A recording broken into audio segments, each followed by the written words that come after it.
A predicted exodus of EU academics from British universities has not yet materialized. Helen de Cruz discusses why, despite the uncertainty hanging over their future status and rights, the brain drain has not really begun yet. Finding new posts, especially at a very senior level, can take time. Hiring systems elsewhere in Europe are opaque and sometimes not meritocratic. Many academics have put down roots in Britain, and other Anglophone destinations are not always attractive. I was at an academic conference in Europe a few months ago, where one of the keynotes was an eminent EU academic who works at a UK Russell Group university. She has won international awards and prizes, and recently also a large research grant from the European Research Council.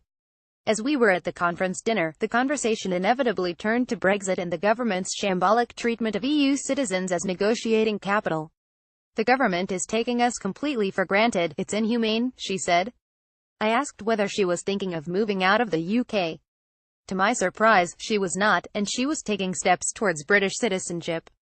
Just to be safe. And when it stops raining, Clare College, Cambridge, 2010. Photo 80 AMKR via a CCBY-SA 2.0 license. Given how the UK treats EU nationals, why isn't there a mass exodus of academics? The picture becomes even more puzzling if we consider the perks of UK academia.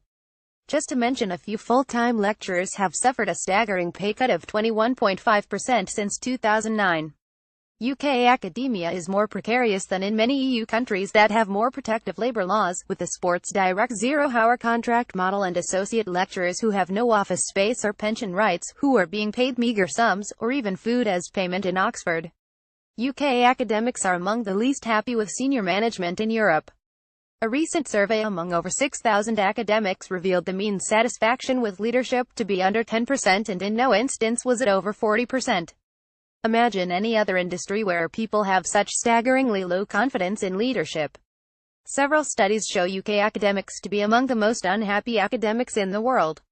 One recent survey, open access version here, among 19 countries e.g., Germany, Korea, Australia, the UK, shows UK academics to be the least happy, at the bottom of the league table. The UK has an unenviable combination of low pay, high stress, a managerial culture which requires academics to comply with arbitrary requirements of TEF, the student experience, and low job satisfaction. I think the following factors are key. Due to the factors mentioned above, the brain drain is already happening now, albeit slowly, especially at the senior level, as I witnessed while working as a postdoc at Oxford University. I saw senior positions go unfilled for months at the time as favored candidates, usually from research-intensive American programs, declined offers they deemed not good enough. I also saw several prominent academics leave Oxford, in part due to the low salaries, high housing costs, and high teaching and admin load. Salaries and working conditions in the UK are such that it is becoming increasingly difficult to attract the brightest and best, especially at places like Oxford and Cambridge. The remaining candidates are UK educated, usually at Oxford and Cambridge.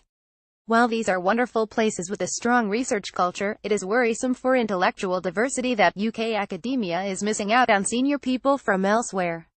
A brain drain takes time. Academics cannot just up and leave. They need time to build out a new network elsewhere. This is especially the case for senior people at the level of reader and professor who wish to move. Senior hires are expensive, and the new host institution needs enough information on the candidate to see if a hire will be a good investment for them.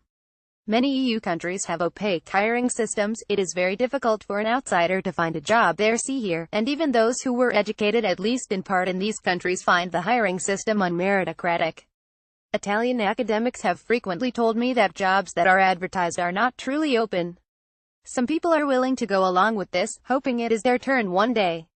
But for other Italian academics, a transparent and more meritocratic system like the UK offers a real opportunity. As can be seen in this report, there are over 5,000 Italian nationals working in UK academia, many of whom work in prestigious universities such as Oxford, Cambridge, and University College London. Note though that, in this large recent survey among Italian academics in the UK, over 80% are pondering to return to Italy or to move to another EU country.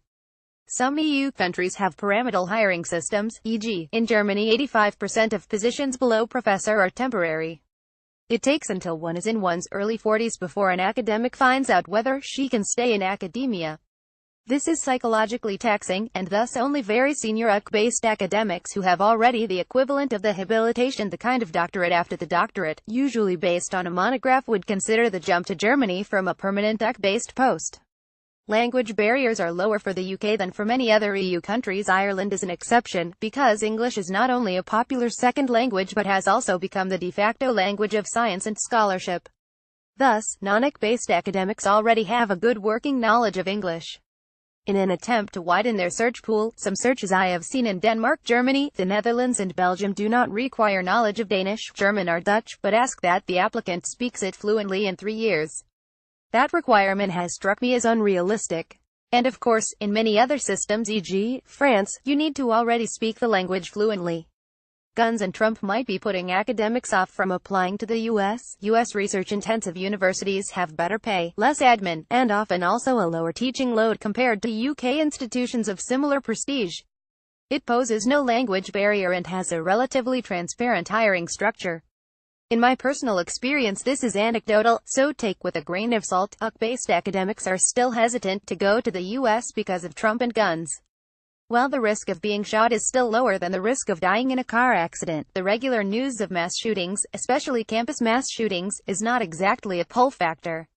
And Trump, a phenomenon not unlike Brexit, is also putting people off. Australia, New Zealand, Singapore, etc. are too far away. Again, this is my personal experience, but it seems to me that UC-based EU academics seem hesitant to move so far away that visits to family and friends on the continent become very onerous.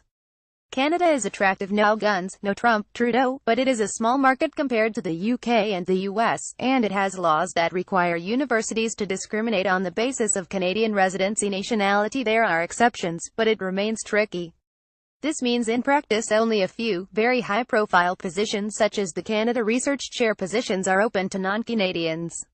Although the mobile workforce of EU citizens might be regarded as rootless cosmopolitan citizens of nowhere, many EU citizens have grown roots in the UK. This includes, among others, marrying British citizens, having children who go to school in the UK, a mortgage, friends, etc. It is a tough decision to give all this up for another jump that will leave one without a good support network.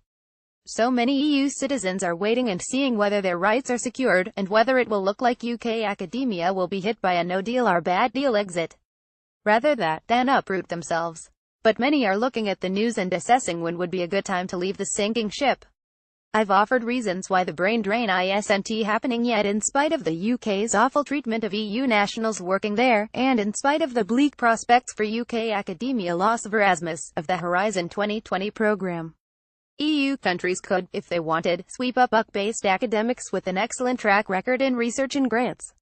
While there is no exodus yet, I am not exaggerated that almost every EU citizen who works as an academic in the UK I have spoken to is contemplating to leave. Currently they're waiting and seeing what the negotiations bring. But if there is no deal on citizen rights and UK academia will lose out, Trump and guns might not seem so horrible after all. For many, it has become an issue of when, not whether, they'll leave the UK. This post represents the views of the author and not those of the Brexit blog, nor the LSE. It first appeared at Medium. Helen de Cruz is senior lecturer at Oxford Brookes University. Her main areas of specialization are the philosophy of cognitive science and the philosophy of religion. Related